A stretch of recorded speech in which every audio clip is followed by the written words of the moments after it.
My dear students, in today's session I'll be explaining about the transformer. Take down transformer. What do you mean by transformer? What is the role of transformer? Anyone? What is the role of transformer? What is the main application of transformer? Convert high voltage to low voltage. So not only that, there are two types of transformer. Step up transformer, step down transformer. Step up transformer is used in increasing the lower voltage to higher voltage. Step down transformer that decreases the voltage from higher voltage to lower voltage. Right? Okay. So this transformer is working on the principle of mutual induction. What is mutual induction? When you got a primary coil and a secondary coil, when current is passed through the primary coil, the electric flux is created that changes and that induces the current on the what? The magnetic field on the second coil, and thereby it induces, and the current induced EMF in turn induces the magnetic flux on the first coil. Likewise, there will be a mutual induction. Transformer consists of two sets of coil. In fact, they are insulated from each other. They are wound. These coils are wound on a soft iron core. Either one on the top of the other, or on separate limbs of the core. Now I have shown here a diagram. The first one is the coil is wound on the single core but one over the other with proper insulation. And the other one is the coils, the primary coil and the secondary coil are wound on separate arms of this soft iron core. Got it? You can draw this diagram also. So are you able to see that? In the first diagram, both coils are wound one over the other on the single arm at the center with the slots like this on the iron core, soft iron core. Whereas in the second diagram, you can see the coils are wound on two separate arms of the soft iron core. Right? And you can take this one, the left one as the primary coil, the right one as the secondary coil. So this is a simple representation of a transformer. The two coils on top of each other and two coils on separate limbs of the core. So these are the two types. One of the coils called the primary coils has n number of turns. We can say NP means number of turns of primary coil. NS number of turns of secondary coil. Right? So the primary coil is the input coil, whereas the secondary coil is the output coil of the transformer. Okay? So primary coil is the input, secondary coil is the output. Please note down. Now, excuse me. When an alternating voltage is applied, that is AC voltage, I have already told AC voltage can also be called sinusoidal voltage because it forms the sine wave.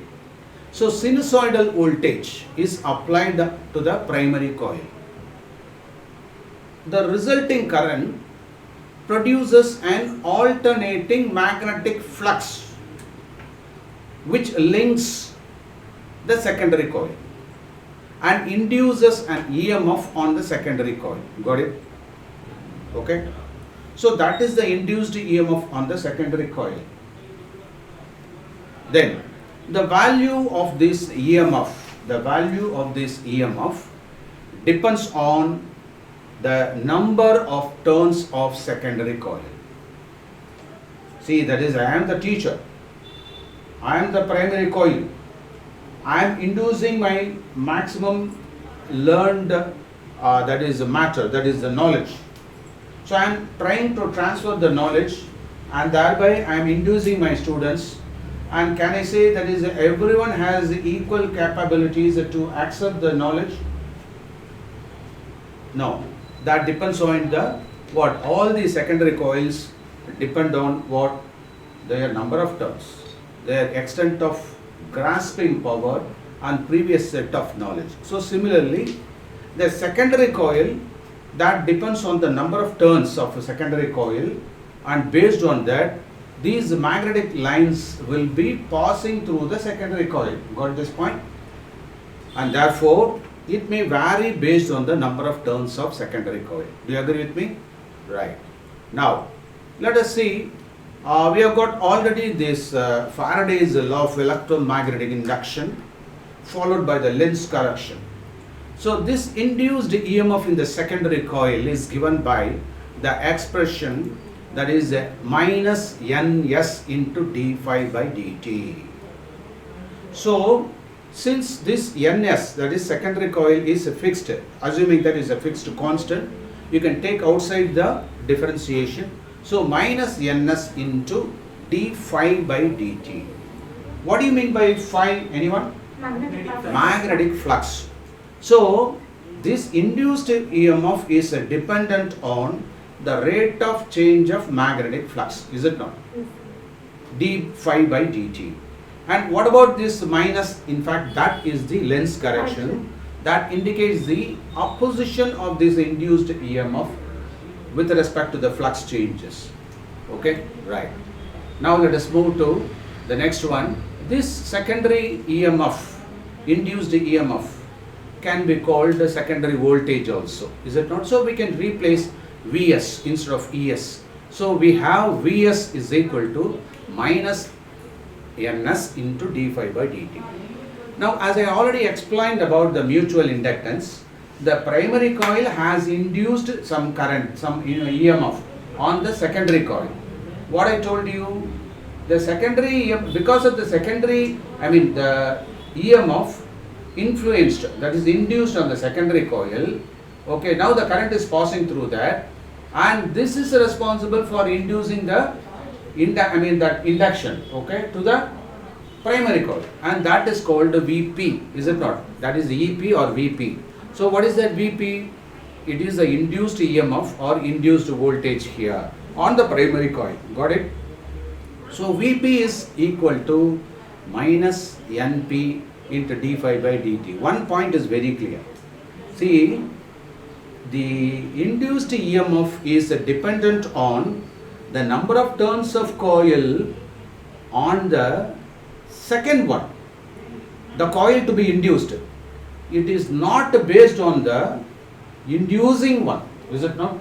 It depends on the like a teacher and student. Okay, the acceptance level of knowledge is based on the capacity of the student only. Okay, you have got some knowledge source where from you are able to get, even you have got Google, you are getting some source of knowledge from Google. Google is Google, but everywhere everything is available nowadays, and it is a question of how far you are utilizing the opportunity. Okay, so in that case we are all like clients and customers.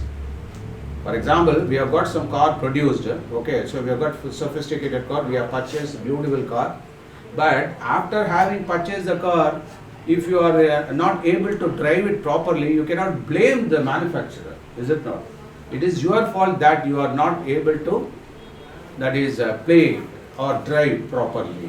Okay, so likewise the next one, now Vs by Vp is equal to, let us make the ratio here, Vs by Vp. So let us consider this as equation number 1 and 2. So 1 by 2. So that is LHS by LHS, that is Vs by Vp, RHS by RHS. So d phi by dt, that is removed. Now minus of minus plus, we have Vs by Vp is equal to Ns by Np. Got this point? Right. Please make a note. Now here we have the, if the transformer is assumed to be 100% efficient, it means without energy loss. Okay. So in that case, what could be the power input? That power input is equal to the power output.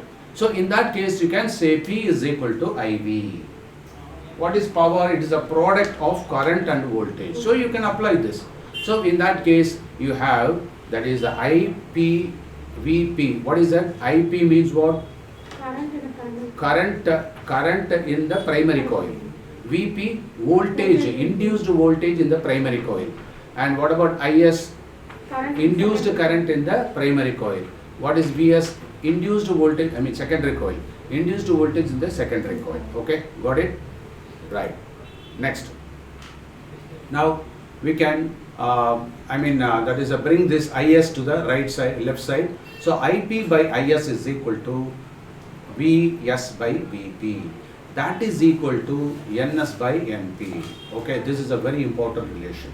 Okay, the ratio between the current of the primary coil to the secondary coil is equal to what? The voltage ratio between the secondary and the primary, just reciprocated. Okay, and similarly, it is also equal to the ratio between the number of turns of secondary coil to the number of turns of primary coil. That is NS by NP. Okay. Right, now let us move to VS. We are interested to find out the voltage in the secondary coil. So that is equal to this induced EMF or voltage is given by NS by NP into VP. And from this we can also get current. So IS is equal to NP by NS into IP. Got it? Yes, sir.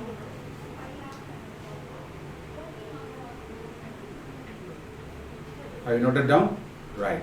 Now, see, if the secondary coil has greater number of turns than that of primary coil, that is NS is more than NP. In that case, the voltage is step up.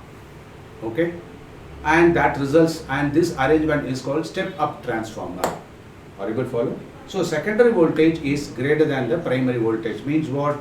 We have increased the voltage from the input to the output. Got it? So that represents what? Step up transformer. I hope now you are able to draw the similar logic for step down transformer. So in that case, what will happen? NS is less than NP. Okay, right.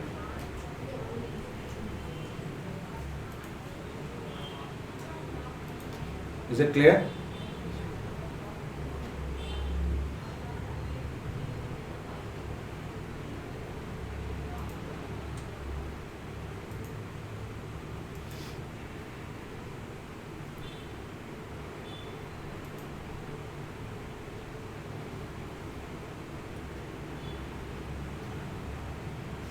Shravan, can you explain the step down transformer? If the secondary coil has less turns than the primary coil. That is, if NS is less than an NP, that would result in a step down transformer. In this case, the voltage across the secondary coil is less than the voltage across the primary coil, and that is why the current is increased. Very good. Right. Now let us discuss about the transformer ratio. Take down. What is transformer ratio? It is represented by R. That is nothing but the ratio between NS and the NP. That is number of turns of secondary coil to the number of turns of primary coil. And that is also equal to VS by VP. That is also equal to IP by IS. Okay, so this is known as transformation ratio. Okay, please note down. In fact, for an ideal transformer, the input, as we already suggested, the input power should be equal to output power. So V1 I1 is equal to V2 I2. And we can make the ratio, so you can bring the voltage on left side and the current on the right side. So V1 by V2 is equal to I2 by I1. Just you have to reciprocate. Okay. And as I already discussed, what are the two types of transformer? One is step down transformer, another is step up transformer. Okay, so these things you already know. Now let us talk about the energy losses in a transformer. Take that. Now there are 5 important losses during the fabrication of transformer. What are those? Eddy current loss. We already know. Eddy means what? something like a water swirls, you know. Water swirls and the தண்ணீர் சுழற்சி நீர் சுழல் அப்படிம்பாங்கல்ல சர்வம் சுத்தம் இல்லையா அந்த மாதிரி eddy currents will be rotating, swirling. Okay, when you introduce huge block or massive metal, there will be eddies, the current eddies that is created. Okay, and that is responsible for heating also, so that will affect the performance and that results in ohmic dissipation, so that will be heat loss also. In fact, by producing this eddy current, it can be applied in a different way, as in the case of train brake system and induction furnace system. So we have already seen under application of eddy current, we can exploit this eddy current. But here, in the case of designing or fabricating the transformer, eddy current is not at all required. And how to reduce the eddy current? We have to make that is a lot of slots, so that you can reduce the mass. So instead of introducing the huge mass as the core or the coil frame, you can use that is slotted disc. Okay, so that it is easy for you to reduce the eddy current. So eddy current in iron core of the transformer facilitate the loss of energy. If you want to reduce the energy, what you are supposed to do? You can have, and that is why you could have seen in the next diagram, you can see something like laminated frames like this, laminated core. Instead of making a solid core, you can have what? Laminated core, and thereby you reduce the solid mass. Are you able to follow? You can reduce the heat energy loss by eddy current. Right. The next one is flux leakage. See, the total flux linked with the primary coil do not completely pass through the secondary coil. You cannot expect all 100% magnetic flux is passing through the secondary coil. So this is another loss in the magnetic flux. You know very well, that is whatever the magnetic flux are created should be passing through the secondary coil. If it is efficient, means definitely there will be an induced EMF perfectly. But you cannot expect 100% transfer of this magnetic flux passing through the secondary coil. So this is called flux leakage. So some of the fluxes may not be available to the secondary coil because of the wrong design. Okay, right. Then copper loss. Copper loss is, in fact, that is due to heating, energy loss takes place in copper wire of primary coil and the secondary coil. At the same time, it is a very good conductor, is it not?